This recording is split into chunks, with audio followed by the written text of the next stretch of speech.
This episode of The Dig is brought to you by our supporters at patreon.com and by N+1 magazine, which features some of the most urgent and exciting political writing, essays, fiction, and cultural criticism on the left today.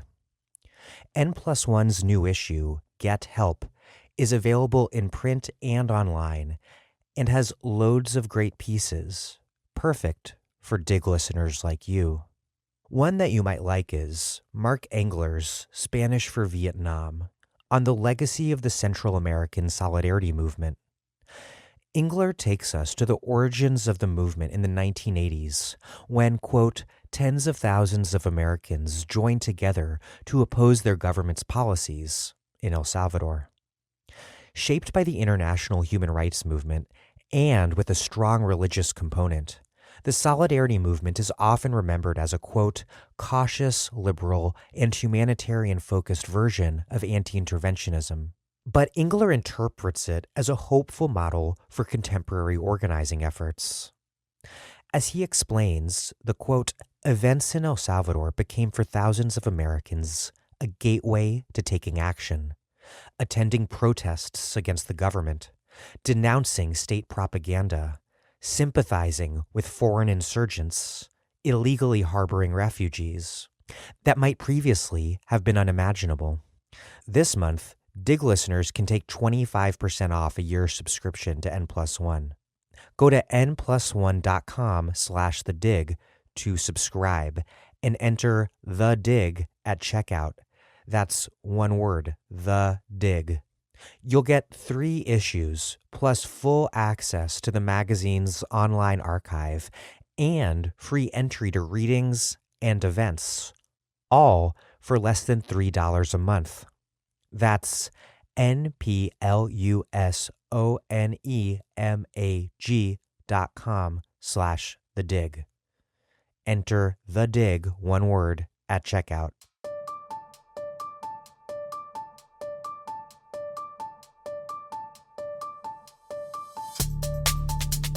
Welcome to The Dig, a podcast from Jacobin magazine. My name is Daniel Denvir, and I'm broadcasting from Providence, Rhode Island. New York Magazine writer Eric Levitz is a bright spot upon an otherwise often bleak hot take landscape. In the words of my Jacobin colleague Seth Ackerman, Levitz is, quote, probably the sharpest liberal political commentator writing today. But while Levitz's approach to the pragmatics of politics may be more liberal than left, he also evinces a deep sympathy and openness to democratic socialism. And I, for one, certainly consider him to be a comrade. And Levitz was also the first person I thought of when I decided to do a short interview, short in the relative temporality of dig time, at least, on what happened in Washington last week with this massive package that offered way more relief to corporations than to the millions of Americans losing their jobs and facing the imminent possibility of illness and or death. Before we get started, we are, as you know, ramping up podcast production here at The Dig to meet your analytical needs in this time of crisis. And that is by and large funded by listeners who support us at patreon.com/thedig. We are also about to spend a bunch of money on a new limited time series of audio reporting and storytelling to help explain what the hell happened and what the hell is happening. We are only able to do all of this because those of you listening who can afford to do so and still have stable sources of income contribute what you can at patreon.com/thedig. That's patreon.com/thedig. Okay, here is Eric Levitz, who writes about politics for New York Magazine's Intelligencer, and who washes his hands thoroughly. He does very little else these days.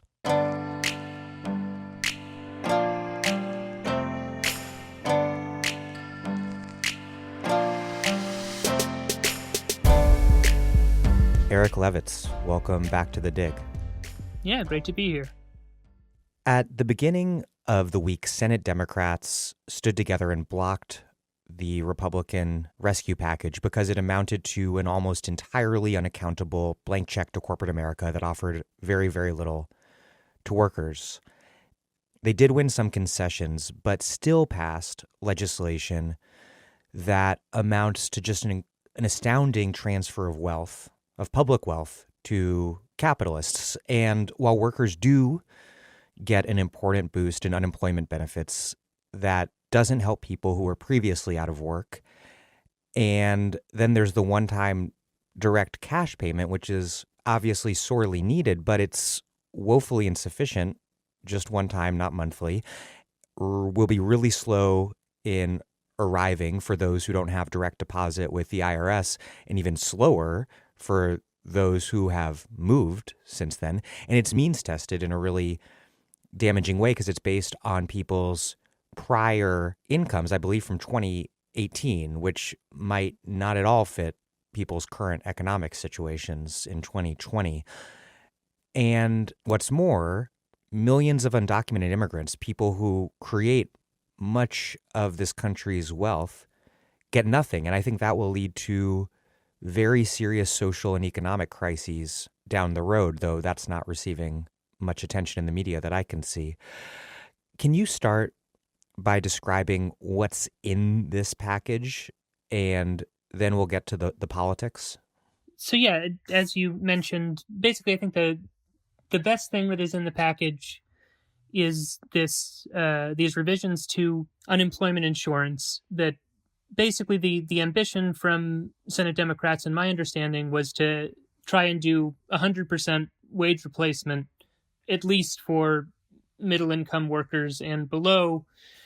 They ultimately found that basically the most expedient way of doing that would be to do it through the unemployment insurance system by essentially increasing standard weekly unemployment benefits by $600 a week, which $600 a week is about equal to what you would make if you were doing a standard 40-hour work week at a $15 minimum wage. I believe that's how they came by that figure. But so basically the provision would add $600 to whatever your state level normal unemployment benefit is, which varies pretty widely from state to state. It would also establish a pandemic unemployment assistance program to bring in workers who don't ordinarily qualify for unemployment insurance, which is increasingly a larger and larger share of the workforce over the past couple decades. So freelancers, gig economy workers, workers who are furloughed, they're going to get, it's sort of a complicated formula, but basically I think it's like 1/2 of the state average unemployment benefit plus $600. And then it extends the duration of unemployment benefits by 13 weeks so that the benefits will last for about 4 months. So the good thing here is that for a significant number of retail and restaurant and other service sector workers who have been displaced by this crisis, a significant number of them are going to get, they're going to earn more than they did on the job for the next 4 months. And obviously, we saw a couple nights ago that this, caused some consternation among Republicans. It is, along with the cash payment to a lesser extent, a little bit of a rebuke of the welfare reform era kind of logic of moral hazard of actually taking care of people, even if they aren't making themselves useful to capital at this particular moment in time. Yeah, this framework emerged at least twice in the negotiations, as far as I can tell. Once when Senate Republicans initially proposed giving less direct cash to poorer people and more to more affluent ones because they didn't want to disincentivize people from working. And then again, when what you're talking about now, which is that paying people too much unemployment would disincentivize them from working their shittily paid jobs, which of course prompted this incredible response from Bernie. Republican friends still have not given up on the need to punish the poor and working people. You haven't raised the minimum wage in 10 years. Minimum wage should be at least $15 an hour. You haven't done that. You've cut program after program after program, and now, horror of horrors, for 4 months, workers might be earning a few bucks more than they otherwise went. Well, needless to say, this is an amendment that is coming up. I don't think it's going to go very far.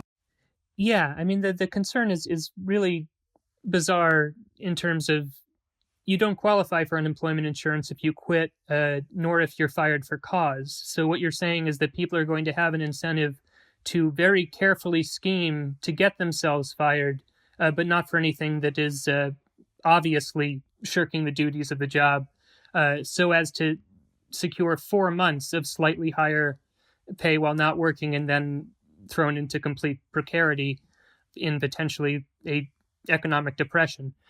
So yeah, it's a rather confusing concern. And then you also had, like you said, that initially they wanted to make the payments to those who had not filed any federal income taxes.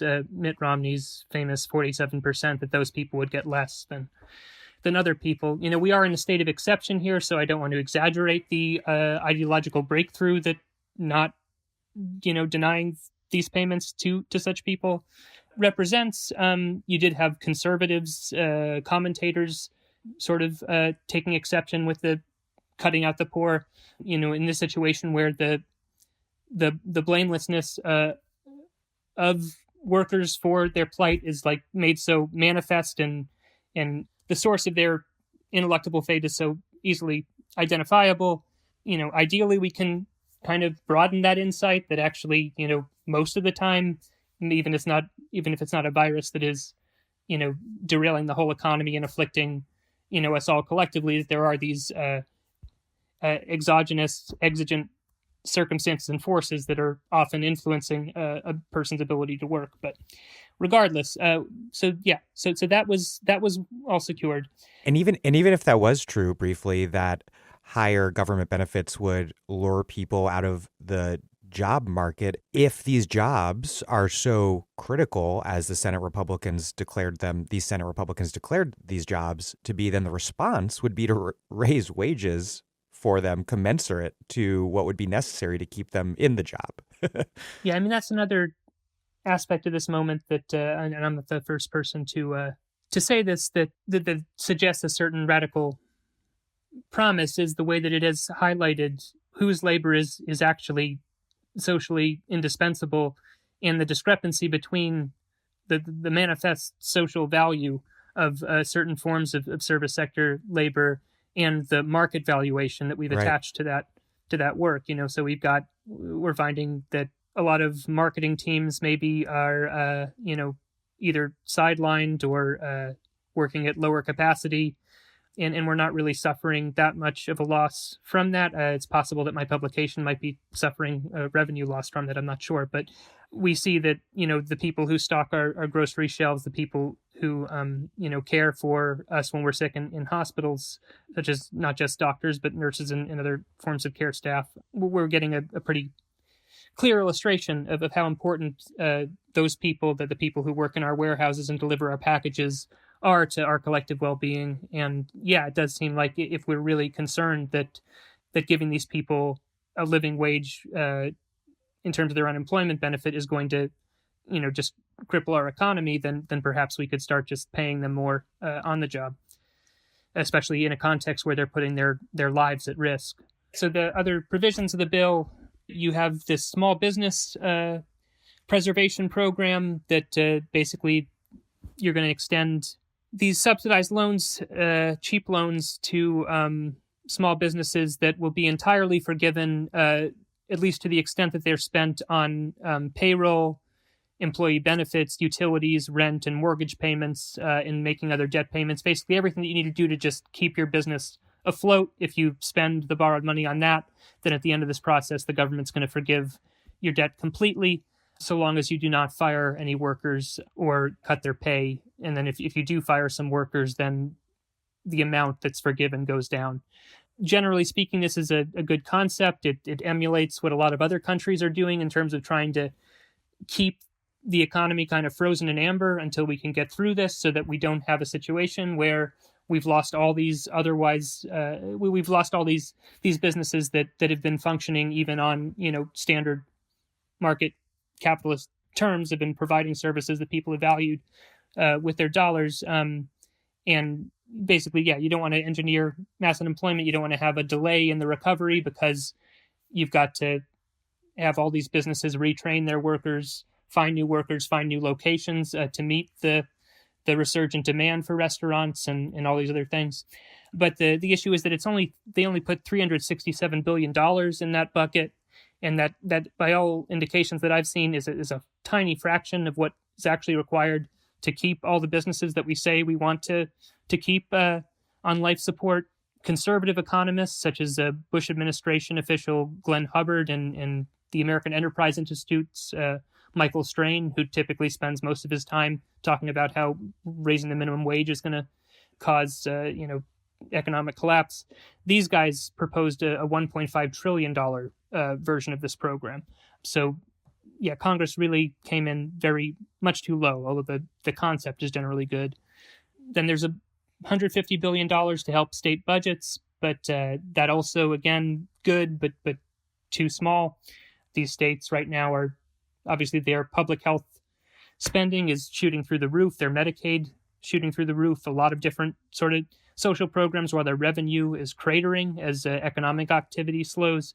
And if you don't send more money to states, which, do not have money printers that they can make go brr, as the federal government does, what you're going to have is states, it's already happening in Ohio, pushing through across-the-board cuts and austerity, which is going to undermine any attempts you make to try to plug the demand hole in the economy and avert recession. You're going to have states working completely against the federal government's entire stimulus policy, which is obviously bad for everyone, bad for workers, bad for business, and bad for Donald Trump's reelection prospects.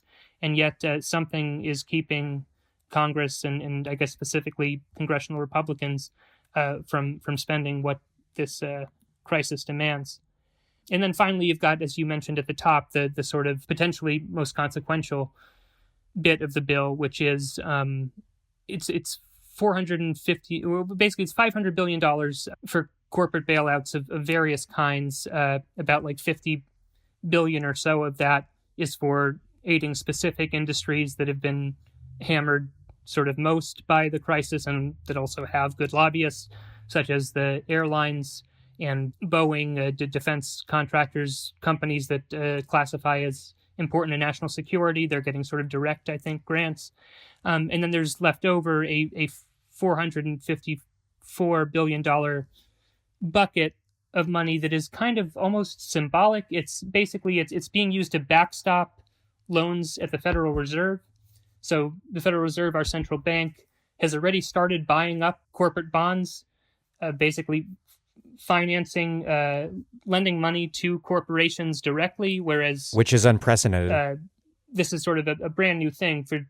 Traditionally, the Federal Reserve is the bank to banks. It lends money to financial institutions, which then lends money to the real economy, to firms that actually produce stuff. Now, in this crisis, for the first time, the Fed is lending directly to corporations. It already started doing that, but now this pot of money, this $454 billion, I guess sort of maintains the kind of fiction of the Fed is like a normal bank where it needs to capitalize its loans so that a normal private bank takes deposits and then lends out money several times more than it actually has on hand in terms of capital, right? And so a standard leverage ratio is like 10-1, where I have $454 billion on hand. I can use that to backstop $4.5 trillion of loans. And so basically, even though the Fed can print money, and so it doesn't really need Congress to give it this pot of money, I think to symbolize Congress's blessing of the whole program and to maintain this kind of, fiction that the Fed needs to run a net positive income, it basically has this pot of money now to make upwards of $4 trillion worth of loans directly to corporations.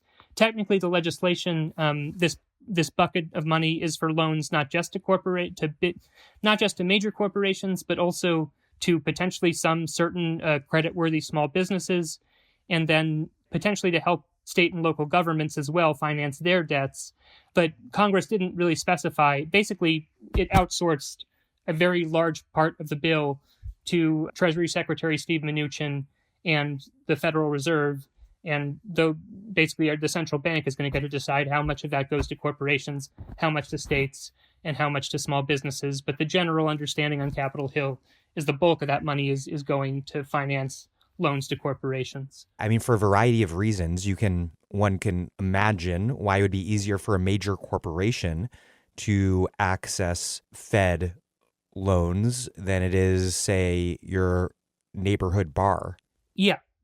Well, I think, among other things, there's restrictions on the lending that you need to have debt of a certain quality as assessed by ratings agencies, at least for most of these loans.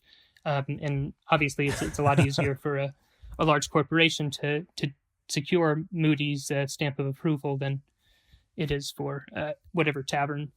So yeah, I think that's one aspect of it. It's also just like the logic of the legislation. There's a section helping small businesses.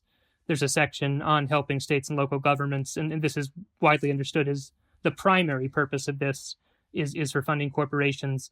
But the details of all of it is very opaque. The Fed announced this Main Street lending program that is meant to facilitate its support of small businesses, but it offered almost no details on that.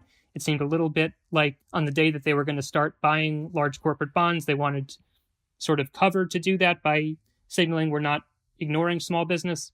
And ostensibly they're going to follow through, but it's not at all clear exactly. Just immense power has been concentrated in Jerome Powell, the Fed chair, and in his board, and it's not clear exactly how they're going to use it. This is something that I was just discussing with Grace Blakely the other day, that the rise of neoliberalism and financialization in recent decades has also meant the increasing monopoly character of American capitalism, and the broader dynamics of this rescue package will not encourage small business. It'll do the opposite, encouraging this very much already underway trend towards monopolization and consolidation. It seems to me that the American capitalism that emerges on the other end of this crisis could be one that's even more consolidated and more monopolized. Yeah, I think that's certainly the analysis that folks like the American Prospect's David Dayen, Zachary Carter at the Huffington Post, Matt Stoller, I think Marshall Steinbaum as well, a lot of these progressive writers who were very concerned about market concentration and anti-monopoly, their view is, I mean, in which I think is largely ostensibly correct, that you have this situation that is a recipe for just decimating small firms. And almost every recession has this, I think, effect of concentrating capital and concentrating the corporate sector, because only the big boys are able to survive when demand plummets and when credit becomes harder to access, that the large titans that have the cash reserves and that have the credit worthiness to continue to finance their operations in those conditions while others can't, have a great opportunity to eat up the small fish. And that, I think, is turbocharged in this situation, given how many small businesses are in the service sector or in sectors where, essentially their businesses have been outlawed, and Congress has underspent on its aid to small businesses. While also another point that Dayen has emphasized that I think is really important is that we basically have the whole crisis that coronavirus has kicked off is really highlighting the limits of U.S. state capacity. And so the small businesses that are going to be applying for these loans have to go through the Small Business Administration, which is an underfunded bureaucracy, already rickety, already known to be difficult to work with.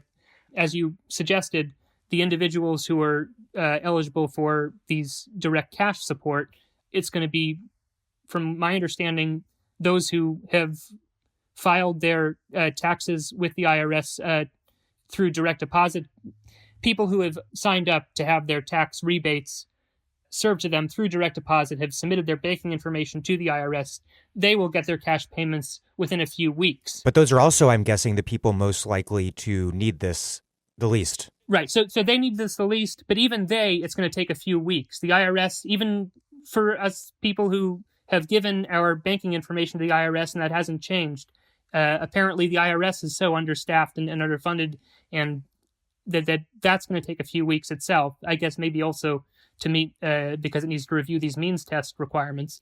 But then for people who are unbanked, the estimate is it's going to be about 4 months, if at all, for the government to track down their addresses and get those checks in the mail.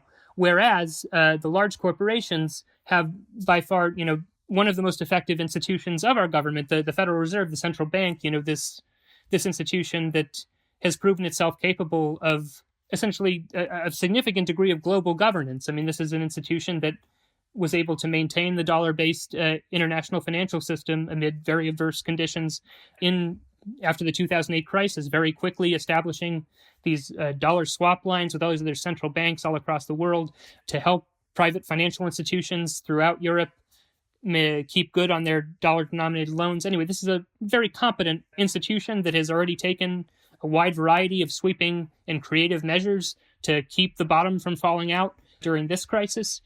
And, unlike the Senate, the central bank is not about to go on vacation for a month. It's there. It's got the tools that it needs to get this capital in the hands of corporations that need it.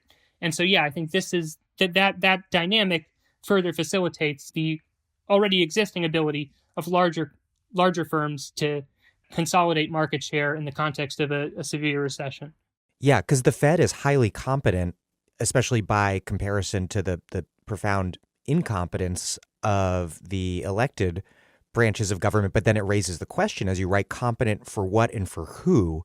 You write, quote, "There is now a bipartisan consensus in favor of top-down economic planning, just so long as that planning is done by officials who are less accountable to the median voter than to the median investment bank, debated far afield from the media spotlight, and articulated in acronym Latin jargon completely inaccessible to ordinary people." But you continue, quote, "If our options are to be ruled by a blundering pseudo-democratic body, aka Mitch McConnell's Senate, or by competent unelected technocrats, one might reasonably prefer the latter." What does the fact that we are faced with these two really shitty options say about the state of things? The fact that American capitalism can only survive through banker technocracy. Yeah, I mean it's bleak. I'm laughing more than normal on this show as things get bleaker. I don't know. Yeah, no, it's tough. You gotta laugh. I mean, like I did, suggest a few minutes ago, I do think that it is the case that this rescue package is better than it would be if Paul Ryan were still the Speaker of the House, and than it would be if the Democratic Party was still exactly the same Democratic Party that it was in 1996. I don't want to totally send a black pill message of that there's nothing we're struggling over here. Thank you. Not that that it's a totally irrational perspective, but I think that there is enough evidence and enough moral compulsion in addition to that evidence to continue to push through.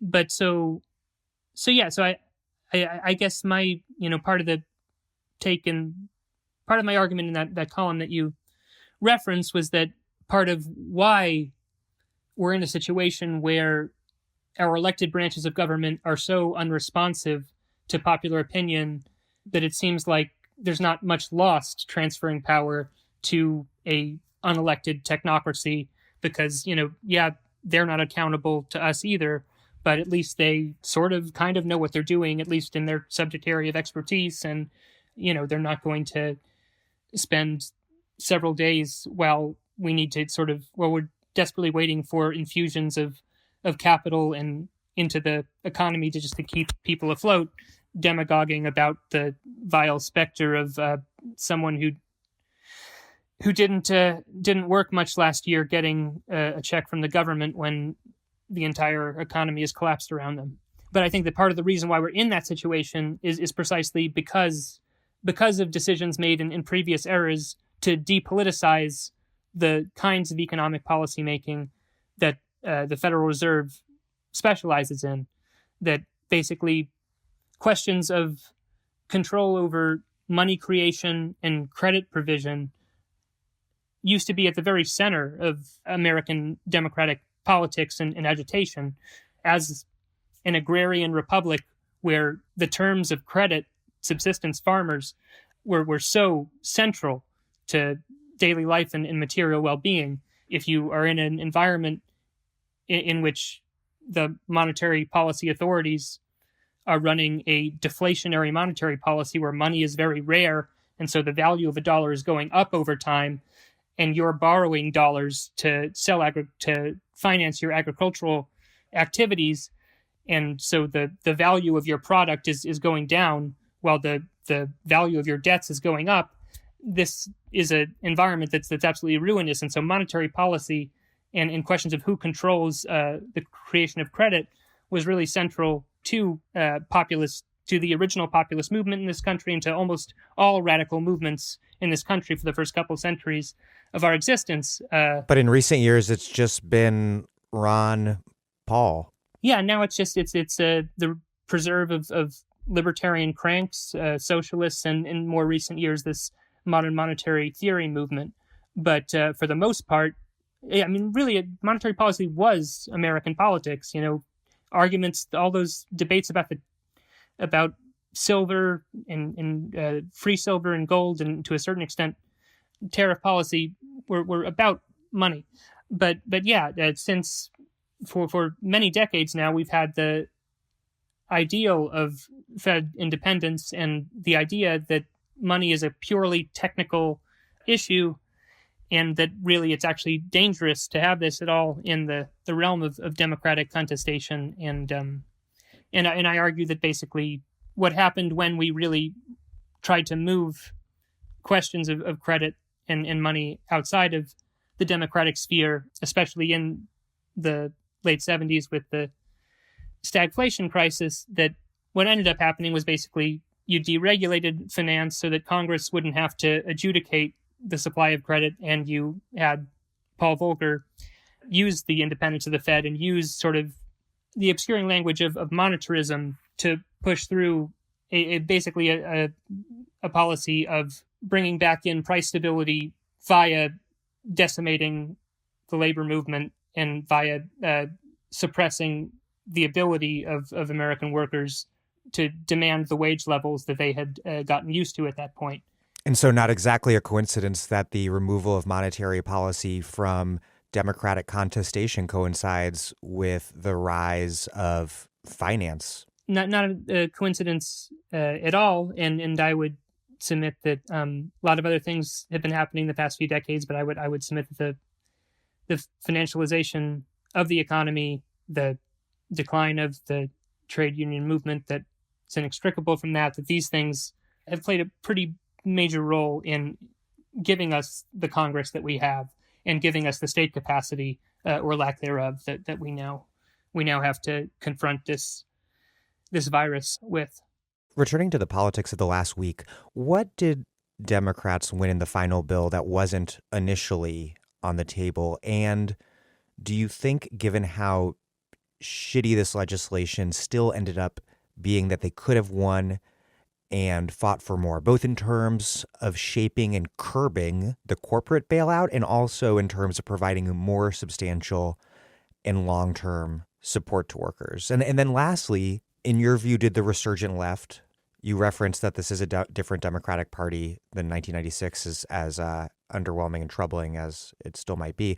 Did this resurgent left that we've experienced in recent years, did it lead to Democrats being any bolder and better than they otherwise would have been? Yeah, I think those are good questions. So the first one, I think as we already referenced, so initially Republicans wanted to make cash payments to those who hadn't filed any tax returns, $600 instead of the $1,200 that would go to middle-income people who had filed taxes. Democrats were able to kill that. They were able to significantly increase the generosity of the unemployment insurance benefits.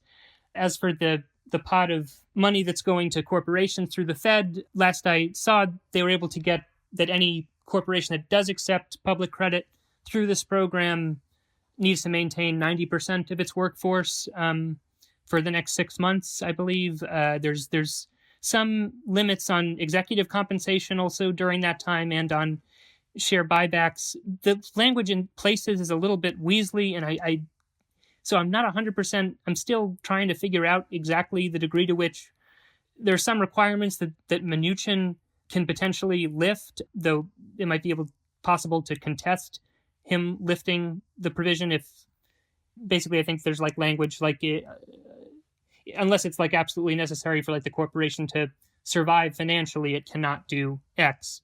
And then, but it might potentially be up to Steve Mnuchin to make that determination. So I think that there are some good requirements on this money, but it's still a little ambiguous exactly how effective some of them are. There's a rule, for example, that for it's sort of arbitrary, but for mid-sized firms, not large ones and not small ones, but mid-sized ones that take the bailout money, I believe they need to commit to neutrality in union drives for a certain period of time after they take the money, which is pretty cool. But again, I'm not exactly sure exactly how enforceable it is, and it's kind of arbitrary. I believe that those are most of the major wins. Also, Democrats fought for funding for tribal governments that were initially going to be, I believe, stiffed in terms of the funding that's going to states and municipalities. So for Native communities, they were able to get a few $1 billion. And there's a variety of little things, basically, to various constituencies within the Democratic coalition where they were able to secure funding that Republicans were not initially disposed to provide. As for whether something better could have come from this, I think I'm inclined to say yes. I think that the House sort of kind of chose not to lead on this, right? I mean, Democrats control the House, Republicans control the Senate, and the House did not really try to start this process off by, for example, saying, look, we have a lot of disagreements, but we all agree that individual workers and small businesses need help right now. Let's get those checks out the door, then have our big fight about how we're going to structure this corporate bailout. Like they could have fought to split the bill. Yeah, because my reading of the politics basically is that Democrats do have a source of leverage here from the fact, basically the situation that Republicans were able to manipulate to sociopathic effect in 2009 and in 2010, or rather, especially in 2000, and also 2011 when we were still sort of had very high unemployment and they pushed austerity, which is that the electorate, at least historically, is going to hold the president and the president's party accountable for negative economic circumstances. Yet Democrats are always terrified that they'll be held responsible for anything and everything. Yeah, I think that it would be nice to, sometimes I think also, people on the left and progressives want it to matter exactly how Democrats message something in a particular moment, because it would be a healthier democratic politics if it were the case that how Pelosi presents this legislation to the public right now really makes a difference to how it's received. One sort of lesson that I've taken in observing politics over the last few years, and including the Democratic primary this year, is that the percentage of the public that is paying close attention to this stuff isn't very large. And the effects on public opinion of discrete events this far from Election Day tends to really fade. I mean, I believe that polls really showed that in October 2016, the Access Hollywood tape gave Hillary Clinton a significant, maybe 7 to 8 point lead in the popular vote. And it only took a few weeks for Trump's taped sexual assault confession to just kind of lose salience. So anyhow, from what I understand, what's going to really matter out of all of this is how strong is the economy in November of this year. And it obviously, Trump's not automatically going to win if we have a solid recovery going by then. But the political implications here, basically, the better job Democrats do, decent chance, the better their chances of losing are. But ultimately, in a crisis like this, we need to prioritize the welfare of the public. But so for that reason, Democrats have leverage. Like if this package doesn't go through in time, if businesses are not preserved and are not able to rapidly recover once we're able to relax social distancing measures, that actually benefits Democrats. At the end of the day, Trump and Republicans, from an purely crassly electoral perspective, are the ones who really need stimulus to happen, and stimulus to happen now. And so given that, I think that you could have a dynamic where you actually are able to sweat Republicans into agreeing to stuff that otherwise they would not. The issue for Democrats is that they actually do care, to some extent, about their constituents and about the good of the country. And if they were going to try to make Republicans blink by withholding, by basically basically, I think that in order to get really significant concessions from McConnell and Trump, you would need to have a staring contest, play a game of chicken. You need to sweat them out and wait them out for an extended period of time, I think. And you would need to wait them out and stare them down even as the economy started to fall apart even more than it already is for a few days. But even that presumes that Republicans are even operating using that calculus, because you wrote that basically, quote, Republicans are not a normal conservative party, but a uniquely reactionary political formation, that they're not, at the end of the day, led by even their own medium or long-term interests, even crassly so. I agree. I think that there's like two sort of countervailing forces within the Republican Party and within its behavior over the past couple of weeks, which is this simultaneous instinct towards self-preservation and towards the preservation of the profitability of capital, and this pockets of like real, actual ideological, like some of them really believe the deficit stuff, kind of, or at least like do really feel like hurt inside when they approve government spending on things that are not used to kill people, like bombs and such. Yeah, no, they're true believers. Some of them. I mean, it's a mix. It's a mix of cynics and ideologues. And so it does create sort of a contradictory position where you're not sure exactly what's motivating them. At the same time, that what I was driving towards is that because it would take, I think, an extended staring contest in order to get real significant concessions like guaranteed equity stakes and voting shares in the corporations that are bailed out, it's very hard to do that if you haven't already sent out the checks, if you haven't already approved the unemployment insurance expansion, if you haven't already taken care of the things that are overwhelmingly popular and just incredibly urgently needed. And so I think that if Democrats, in order, I think, to get the best possible package here, I think they would need to lead in the House, possibly led with really emphasizing that we need to get the checks out the door to individuals right now, then the stuff we disagree about, let's talk, or what have you. But that's my armchair analysis. It does, for whatever it's worth, David Plouffe, the former, I don't even know if I'm saying his name right, but the former Obama advisor was also of the opinion that Democrats would have gotten a better deal here if they had really taken the initiative in the House. So does that mean that you think that the forces in Congress represented by the more Bernie radical left or the Warren liberal left could have exercised power in a way more effectively that could have changed how Democrats as a whole approach this?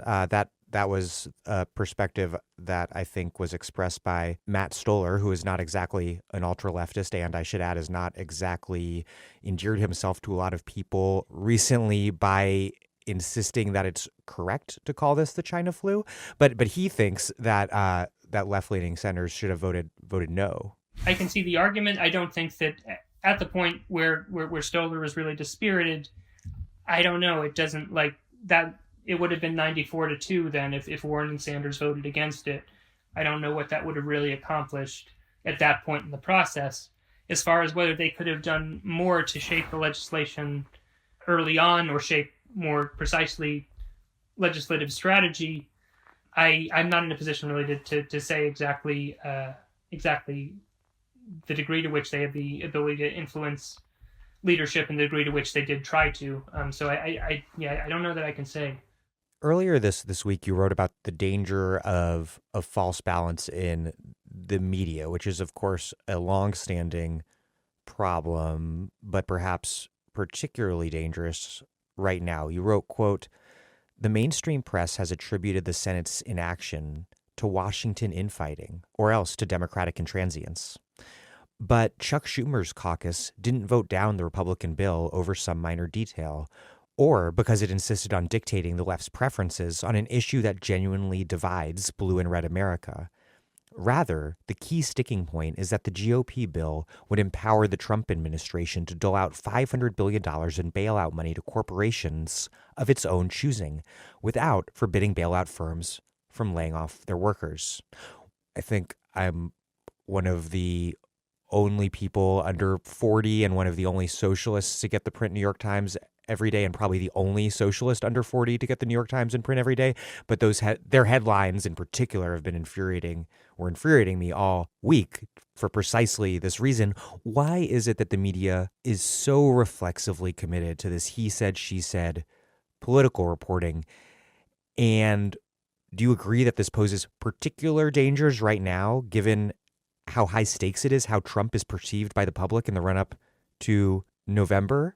And I haven't even been watching TV, so I have no clue what's been going on there on cable. But I mean, what's remarkable is that while MSM reporters are overwhelmingly not leftists, we've seen how they treated the Bernie campaign. They are, though, in fact, liberals who privately think Trump is a sociopath. And yet they still report Republican versus Democratic politics the same way that they always have. You see some distinctions, at least when I am in the unfortunate position of watching cable news. I think it's still the case that the mainstream media, CNN, does treat Trump more critically than they would any other Republican president, and that there is, because the man goes so far out of his way to make it impossible for them to do him the favor that they're so eager to do of smoothing off his sharper edges and of granting him the dignity of the office. That's what the media wants to do so badly. They want every day is the day that they want him to become the president of the United States. But like earlier I think it was this week, who knows what time is these days, but Peter Alexander, I think, the maybe ABC News reporter who asked Trump just like, he just threw him a softball of like, what would you say to Americans who are feeling scared right now? This is like not a hard-hitting question. This is like, cue your talking points, and here's an opportunity to be leader on television and comfort a fearful nation. And Trump just ripped him that you're like a awful reporter. What a nasty question. You say the Americans were scared, though. I guess nearly 200 dead, 14,000 who are sick, millions, as you witnessed, who are scared right now. What do you say to Americans who are watching you right now who are scared? I say that you're a terrible reporter. That's what I say. Go ahead. I think it's a very nasty question, and I think it's a very bad signal that you're putting out to the American people. The American people are looking for answers, and they're looking for hope. And you're doing sensationalism. And the same with NBC and Comcast. I don't call it Comcast. I call it Concast. Let me just for whom you work. Let me just tell you something. That's really bad reporting. So you do see them treating Trump differently just because he makes it impossible. But they do still try to treat congressional Republicans, even after congressional Republicans have, with the impeachment vote, with the handling of that whole process, like done everything in their power to signal that there is no distinction between Donald Trump and who we are. Nonetheless, they do still, I think, maintain a certain degree of deference and in upholding the idea of the equivalent legitimacy of the two major parties in Congress, and that, if they're having trouble reaching an agreement, then this partisan bickering is getting in the way of putting the country first. Sort of frame to things does seem to creep in.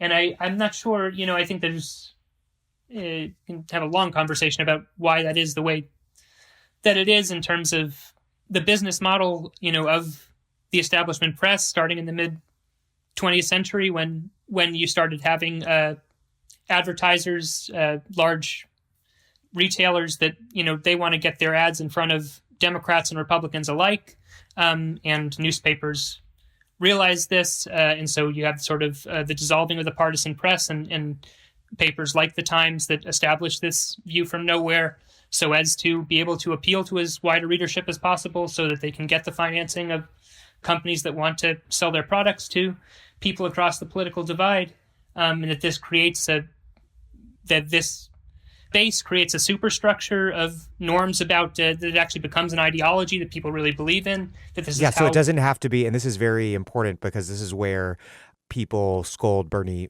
Sanders for critiquing the corporate media. This is not about a particular advertiser telling a particular reporter what to do. It's how the economics of the corporate media fundamentally, deeply shape ideology over time so that no one needs to be told what to do because they just become norms and it becomes normal. Yeah, I mean, I think, I'm not as a hired hand of the bourgeois corporate press. I don't think I don't subscribe to a determinism there. Like, I think that there is, especially in the digital age where you're publishing so much, there's a lot of different voices that are being able to get into the conversation, and it's not the case that everything that gets reported in the corporate media is inflected with this class bias and ideology, but it is the case that attaches to a great deal of it. And yeah, like you say, that I think the legacy of now really an obsolete business model. Today, the New York Times is much more dependent on subscriptions than advertising, and its core reading base is liberals. And so it actually no longer necessarily makes business sense for them to adopt this view from nowhere sort of perspective on conflicts between the party of Trump and Democrats, especially as the Democratic coalition has now grown to absorb formerly Republican affluent constituencies. It doesn't necessarily make sense business-wise, but it is something I think that it's so deeply ingrained ideologically. And then I guess also the other element of it is that in order to effectively to break scoops in political journalism, you need to maintain sources within the Republican and Democratic parties. And so that's, I think, also another factor that influences coverage. I think a lot of reporters are, looking for, if there is an opportunity where they can feel comfortable about that this is like sort of a real story, kind of, and it will make my Republican sources happy. I'm not going to pass up on that opportunity. So I think that's also like an element, but yeah. Yeah, no, I don't want to say that the Times and whatever is all garbage. I think their investigative reporting can be very strong. I love seeing Jamel Bowie on the op-ed page, but there are certain structural factors that I think lead to their political reporting and foreign policy reporting in particular to often be skewed towards a certain establishment. Yeah, no argument there. Viewpoint that's then cloaked as normal, or that's then cloaked as universal. To finish up, Trump did initially try on being a wartime president, and a week ago, or whenever that was, a week ago now seems like a year ago, I was worried that he might be able to pull that off, especially seeing the relatively high approval ratings he was getting for his handling of the coronavirus crisis. But he certainly can't do that, be this wartime president, and try to reopen the economy by Easter, as he's threatening to do. And also, Trump, after initial flirtations, has refused to use emergency powers to command U.S. manufacturers to make and coordinate the distribution of masks and ventilators, things that the healthcare system obviously desperately and urgently needs.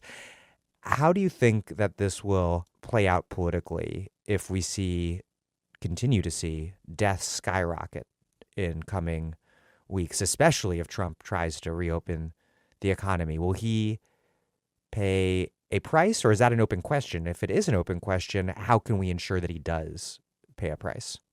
There's so much radical uncertainty about our current situation along so many different dimensions. Our limited data still about COVID-19.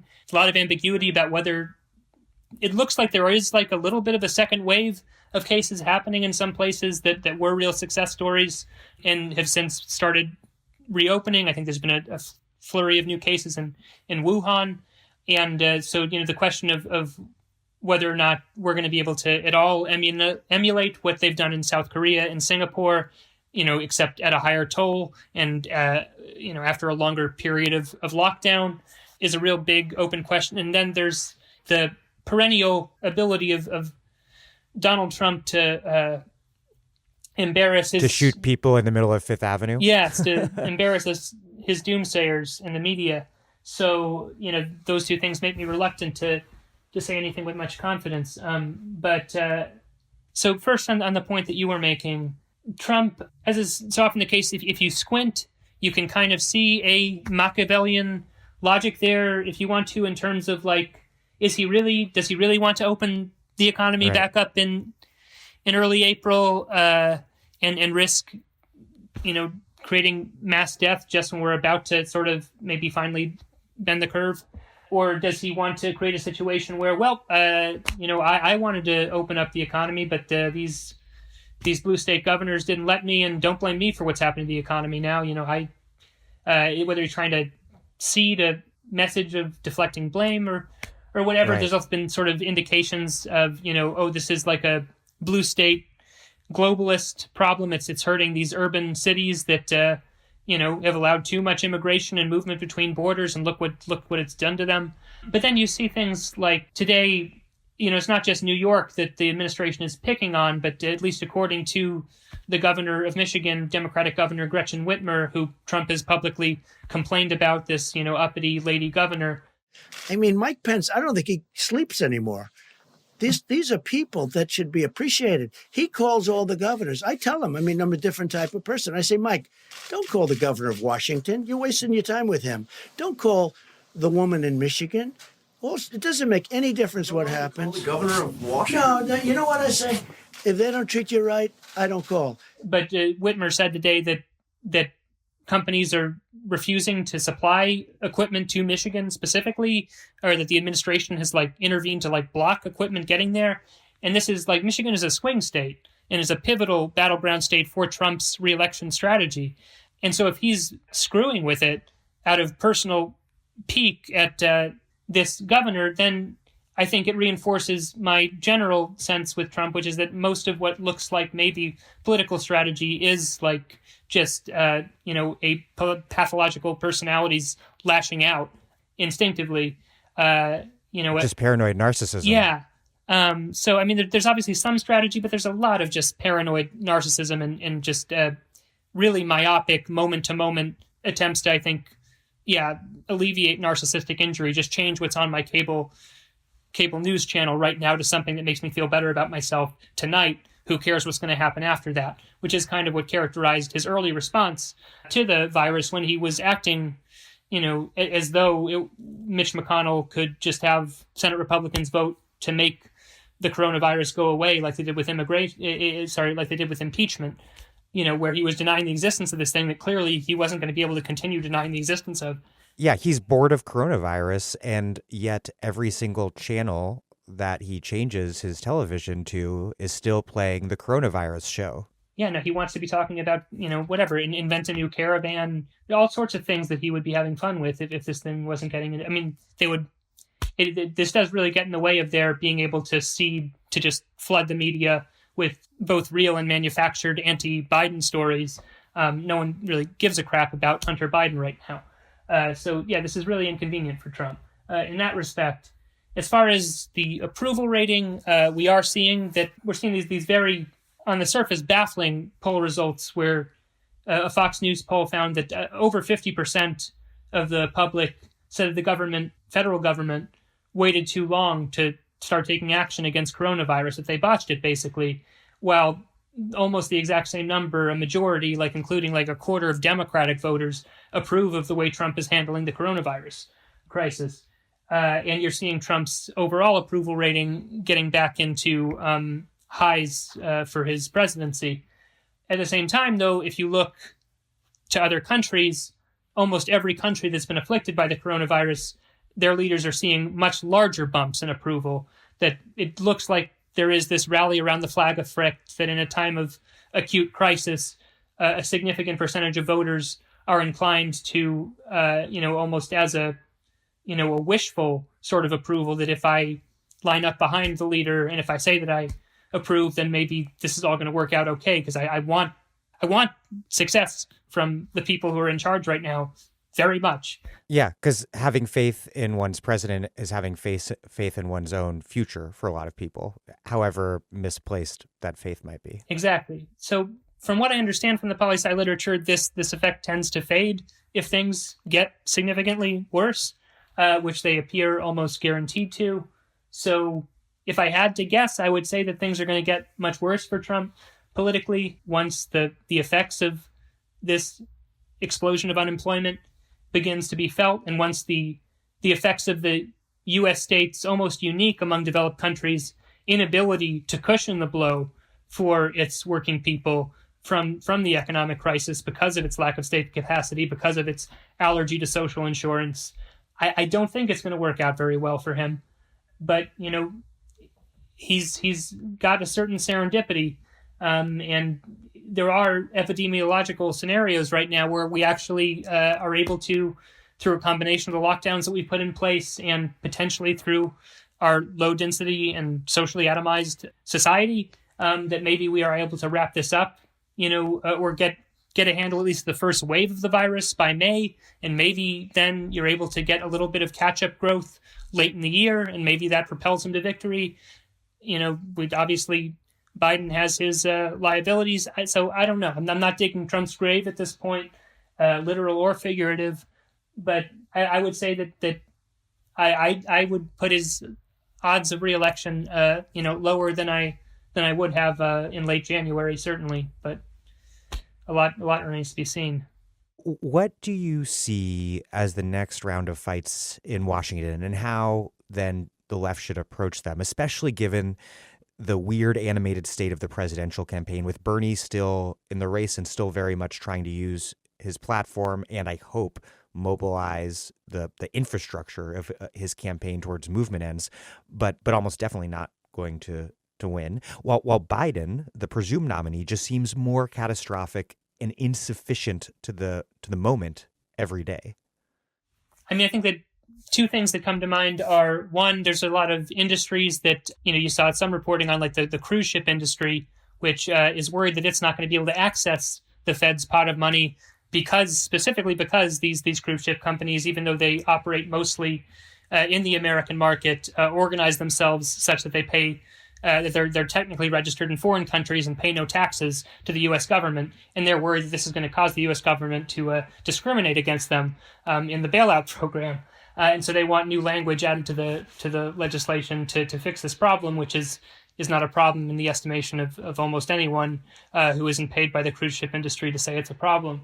So there's going to be, I think, stuff like that, not just the cruise ships, but other industries with strong teams on K Street that are going to try to either get cut in on action that they hadn't been previously or get a sweeter deal than they've already gotten. Obviously those should be winnable fights to oppose that stuff. And then there's going to be the issue of what I was mentioning sort of at the top, of the inadequacy of the aid to small businesses, to states and municipalities, and to individuals.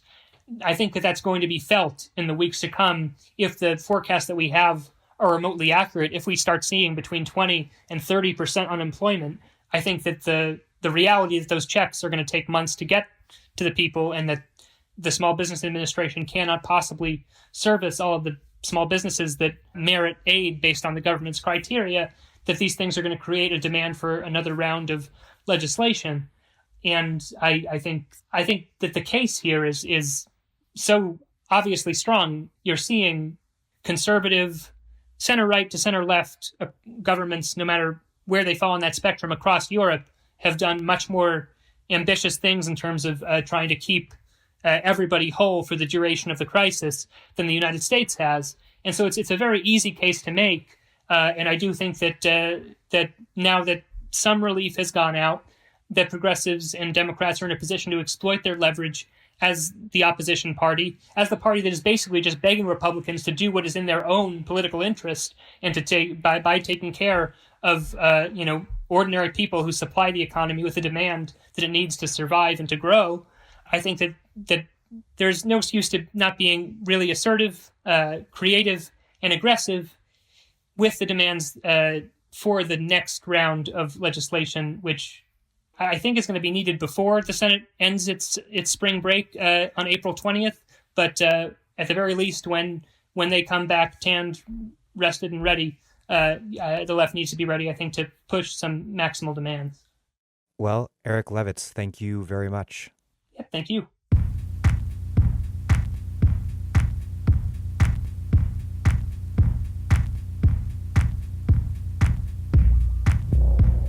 Eric Levitz writes about politics for New York Magazine's Intelligencer. Thank you for listening to The Dig from Jacobin magazine. As Marx once said, after noting that capital is reckless of the health or length of life of the laborer, unless under compulsion from society. While other podcasts have only interpreted the world in various ways, our point is to change it. We are posting new episodes every week. The Dig was produced by Alex Lewis, music by Jeffrey Brodsky. Our communications coordinators are Julia Rock and Zachary Nin. Our senior advisor is Thea Riofrancos. Check out our vast archives at thedigradio.com. Follow us on Twitter at thedigradio.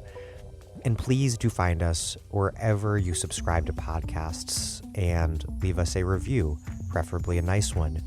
Those ostensibly help introduce us to new listeners, but what really and truly does that is you telling people that you know to listen to the show and why you like it. Please make propaganda for us.